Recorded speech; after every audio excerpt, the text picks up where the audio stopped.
नमस्कार, दिन भर की बड़ी खबरों में आपका स्वागत है। मैं हूं आराधना।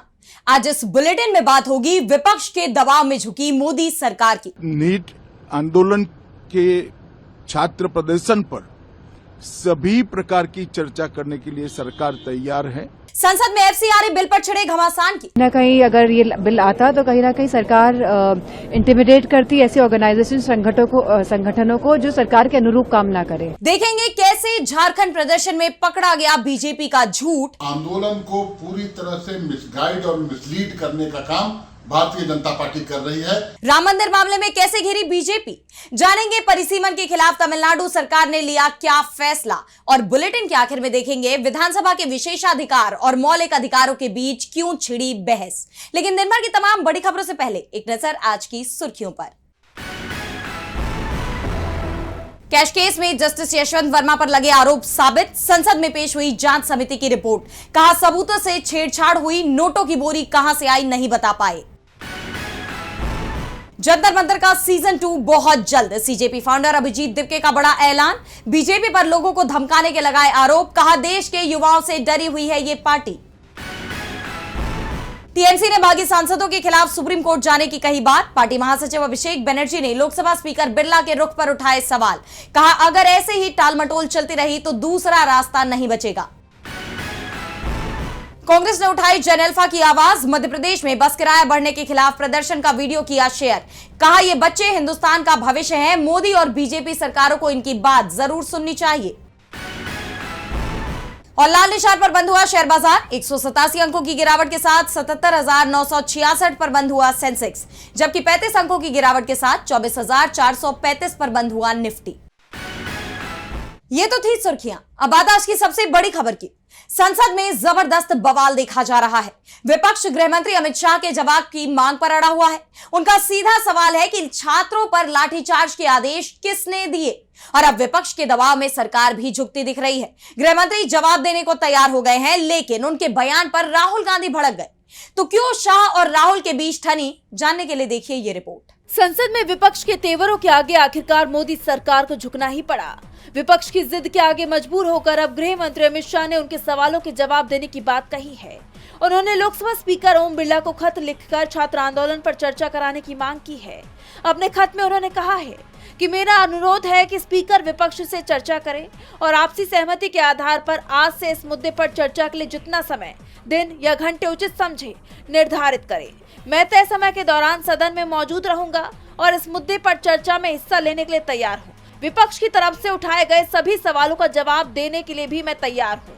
लेकिन अब विपक्ष केवल उनके जवाब की मांग नहीं कर रहा, बल्कि इस्तीफे की मांग भी उठ रही है।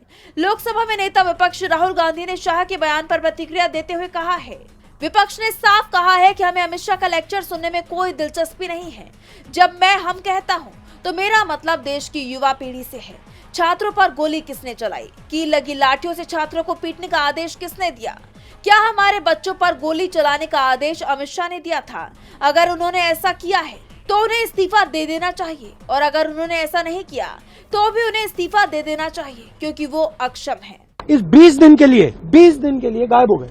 यहाँ बैठे थे, गाड़ी आती थी जाती थी, 30 गाड़ियां उनके। Student should know this. 30 cars around Amit Shah. उनके घर के सामने जाइए, वहां पे मतलब 1000 पुलिस वाले खड़े हुए हैं कि कोई बच्चा ना आ जाए।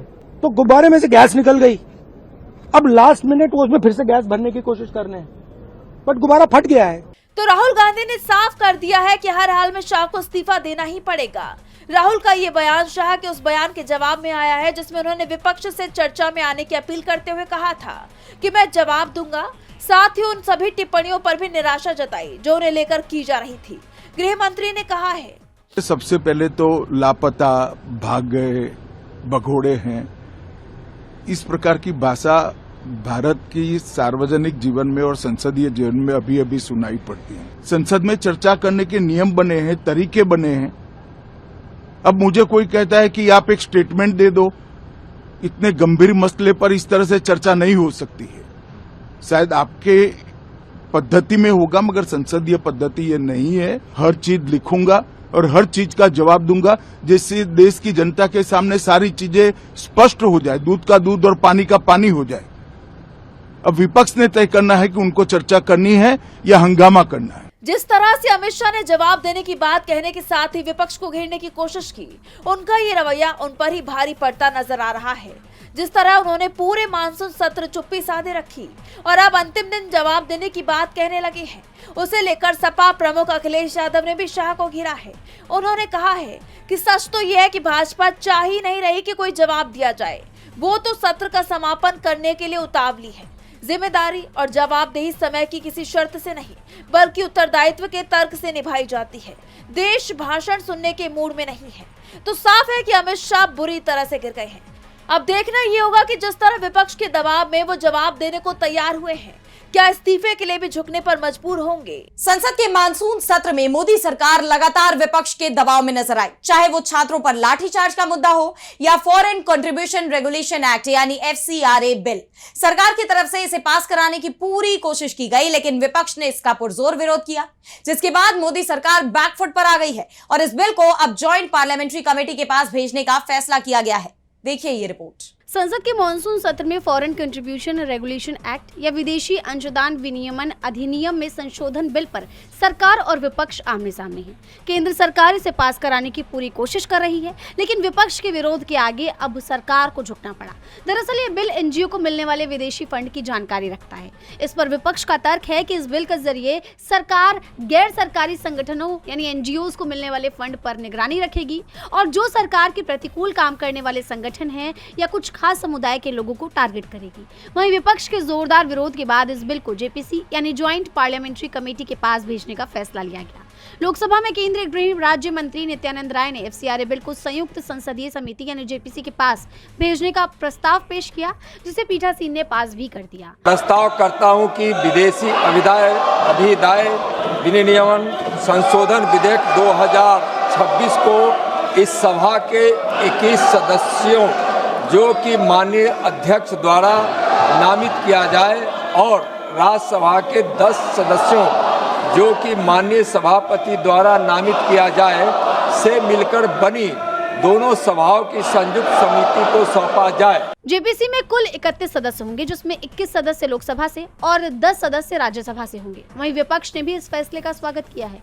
कांग्रेस प्रवक्ता सुरेंद्र राजपूत ने FCRA संशोधन बिल को JPC में भेजने पर कहा कि ये एक बेहतरीन कदम है। ये बेहतरीन कदम है। सरकार कम से कम समझ गई है कि JPC में सारी बातें होनी चाहिए। JPC में विपक्ष के लोग ज्यादा हों तो ज्यादा बेहतर है, ताकि FCRA बिल में जितनी कमियां हैं वो खत्म हो सके। वहीं सपा सांसद डिंपल यादव ने कहा, करिए अगर जा रहा है JPC में तो अच्छी बात है, क्योंकि हमारे तो ऑलरेडी रिजर्वेशन से जो हमने बताया है कि किसमें किस तरह से मैनिपुलेशन हो सकता है संस्थाओं को लेकर, उनकी जमीनों को लेकर, और किस तरह से जिस तरह NGOs काम करते हैं लोगों की एजुकेशन के लिए, बच्चों की एजुकेशन के लिए और बहुत सारे अन्य कार्य भी करते हैं, तो उसको सीधे हिट करने की सरकार कहीं ना कहीं अगर ये बिल आता तो कहीं ना कहीं सरकार इंटिमिडेट करती ऐसे ऑर्गेनाइजेशन संगठनों को जो सरकार के अनुरूप काम ना करे। माना जा रहा है कि संसद के शीतकालीन सत्र के पहले हफ्ते के आखिरी दिन कमेटी अपनी रिपोर्ट इस बिल को लेकर पेश कर सकती है। संसद में विपक्ष ने मोदी सरकार के खिलाफ मोर्चा खोला हुआ है,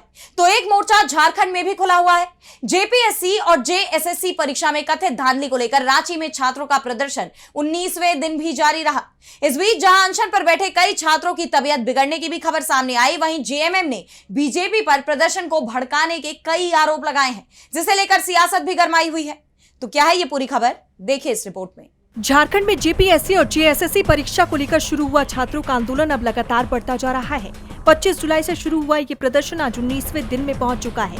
आंदोलन के दौरान कई छात्र भूख हड़ताल पर भी बैठे हैं, जिसके चलते उनकी तबीयत बिगड़ने की बात सामने आ रही है और अब सरकार की ओर से प्रदर्शन में बाहरी लोगों के हस्तक्षेप का आरोप भी लगाया जा रहा है। JMM प्रवक्ता मनोज पांडे ने भी BJP पर निशाना साधते हुए आंदोलन को राजनीतिक रंग देने का आरोप लगाया। देखिए, छात्रों का जो आंदोलन रांची में देखने को मिल रहा है वो उनका लोकतांत्रिक अधिकार है, वो करना चाहिए उन्हें, लेकिन उस आंदोलन को पूरी तरह से मिसगाइड और मिसलीड करने का काम भारतीय जनता पार्टी कर रही है, क्योंकि इस राज्य में कोई जनाधार उनका है नहीं। छात्रों के आंदोलन में ही घुसपैठ करके और इस तरह की बातें सामने आई हैं, कल भी देखने को मिला, और वही असामाजिक तत्व कहीं न कहीं इन छात्रों के आंदोलन को बदनाम करने का भी प्रयास कर रहे हैं। तो भारतीय जनता पार्टी पूरी तरह से राज्य में कहीं कोई इनका न नेता है न कोई नीति है, और नीयत तो जग जाहिर है। तो ये छात्रों के आंदोलन को कहीं न कहीं ये मिसगाइड करना सिर्फ यही इनका काम रह गया है और जनता और छात्र भी इन्हें पहचान चुके हैं। जैसे आप जानते हैं कि छात्रों के प्रतिनिधि मंडल ने सरकार से कई दौर की बातचीत की। 9 अगस्त को छात्रों और सरकार के बीच लंबी बैठक हुई। सरकार की तरफ से कहा गया कि छात्रों की मांगों को मान लिया गया है और अब बातचीत के जरिए पूरे विवाद का समाधान निकाला जाएगा। सरकार ने जेपीएससी परीक्षा रद्द करने और जेएसएससी सीजीएल परीक्षा में कथित गड़बड़ी की सीआईडी जांच कराने की भी बात कही, लेकिन इसके बावजूद अगले ही दिन यानी 10 अगस्त को छात्रों ने विधानसभा की ओर कूच कर दिया। इस मौके पर अफरा तफरी की स्थिति बन गई। प्रशासन ने छात्रों को वहां से हटाने की कोशिश की और स्थिति को नियंत्रित करने के लिए पुलिस को हल्का बल प्रयोग भी करना पड़ा। इसके बाद छात्र वापस लौट गए। वहीं इस मुद्दे को लेकर विपक्ष भी सरकार पर हमलावर रहा। बीजेपी ने पुलिस कार्रवाई के विरोध में राज्य बंद का आह्वान किया, लेकिन उसे व्यापक समर्थन नहीं मिला। झारखंड में छात्रों का आंदोलन अब राजनीतिक रंग लेता नजर आ रहा है। वहीं राम मंदिर चढ़ावा चोरी मामले में भी सियासी गहमा गहमी बढ़ती जा रही है। इस घटना को राज्य का मुद्दा बताना बीजेपी के गले की फांस बन गया है। विपक्ष ने सरकार को बुरी तरह घेर लिया है। इसी कड़ी में कांग्रेस सांसद प्रियंका गांधी ने सीधे पीएम मोदी पर हमला बोला है। तो क्या कुछ कहा है कांग्रेस सांसद ने, जानने के लिए देखिए ये रिपोर्ट। राम मंदिर चढ़ावा चोरी का मुद्दा उठे 1 महीने से ज्यादा का वक्त हो गया है, लेकिन अब तक इस मामले में कोई ठोस कार्रवाई नहीं हुई। मंदिर ट्रस्ट से जुड़े किसी भी बड़े व्यक्ति को अब तक गिरफ्तार नहीं किया गया। इस मुद्दे पर विपक्ष यूपी विधानसभा और लोकसभा में चर्चा की मांग कर रहा था, लेकिन इसे राज्य का विषय है कहकर टाल दिया गया। और अब सरकार के इस रवैये पर कांग्रेस सांसद प्रियंका गांधी ने कड़ी फटकार लगाई है। उन्होंने सीधे सवाल किया है कि अगर ये राज्य का मुद्दा था तो पीएम मोदी ने मंदिर का उद्घाटन क्यों किया। प्रियंका गांधी ने कहा, जब चुनाव से पहले बीजेपी को राजनीति करनी थी तब राम मंदिर पूरे देश का विषय था, लेकिन जब चढ़ावा चोरी के बाद मोदी सरकार से सवाल पूछे जा रहे हैं तो इसे स्टेट सब्जेक्ट बताकर कहते हैं हम जवाब नहीं देंगे।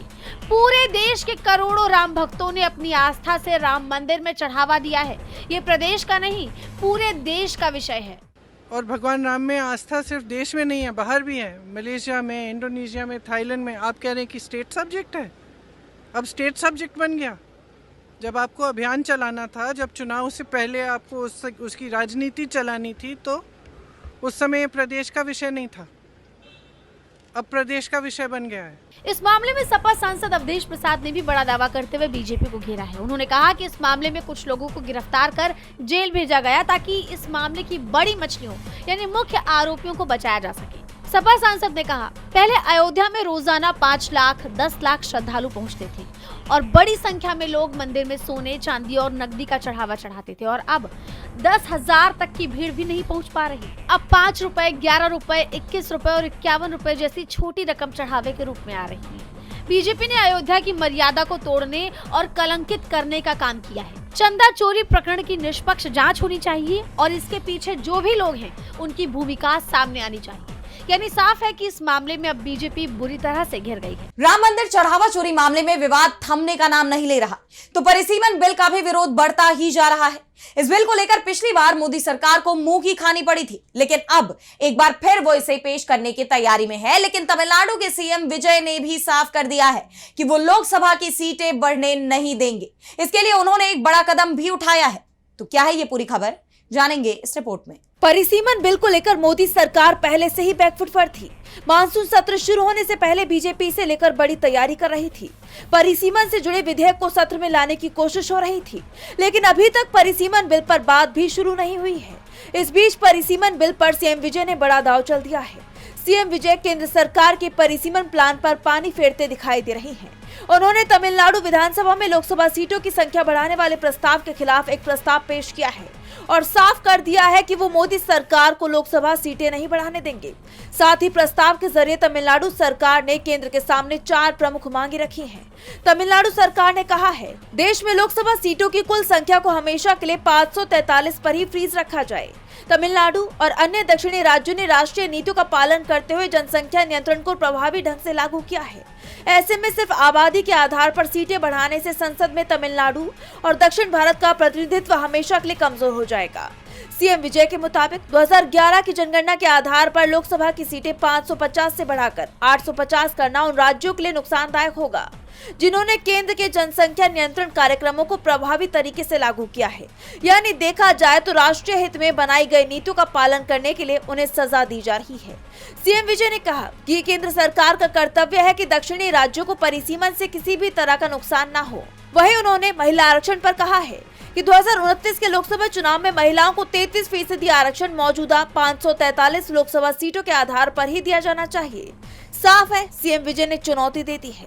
अब देखना होगा कि केंद्र सरकार परिसीमन बिल पास करवा पाती है या नहीं। परिसीमन बिल को लेकर मोदी सरकार के सामने चुनौतियां बढ़ती ही जा रही हैं।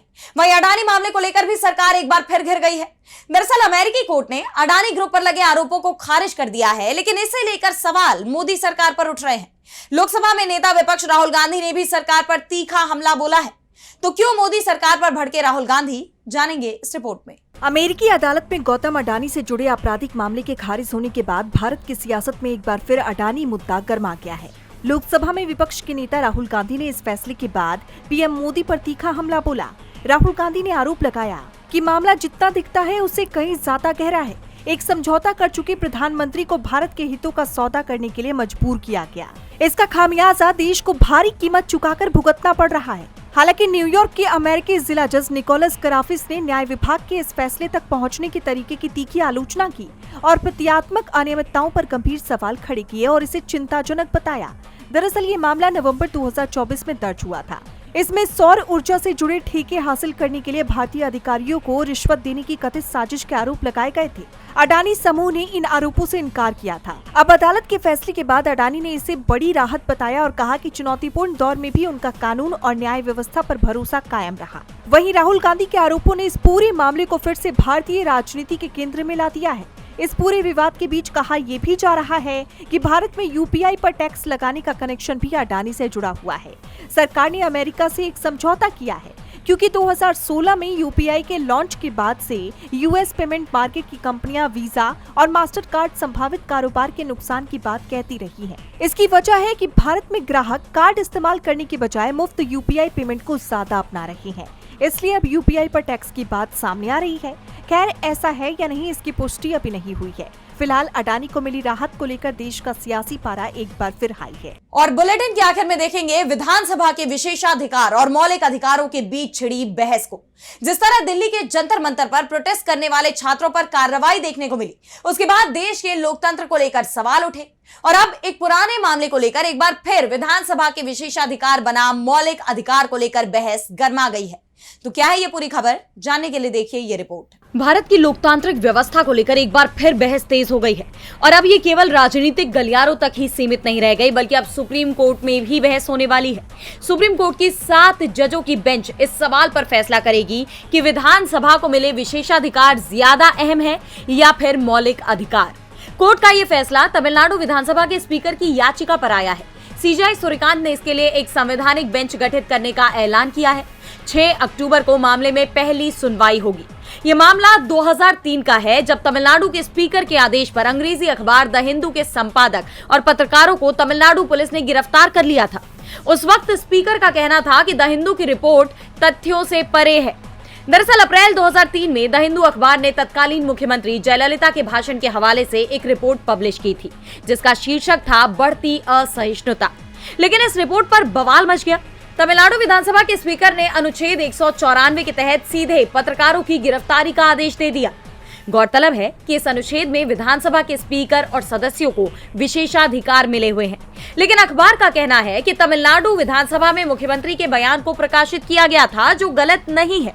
इसके बाद ये मामला सुप्रीम कोर्ट पहुंचा और कोर्ट ने गिरफ्तारी पर रोक लगा दी। लेकिन ये मामला यही नहीं रुका, इसे लेकर तब से ही बहस जारी है।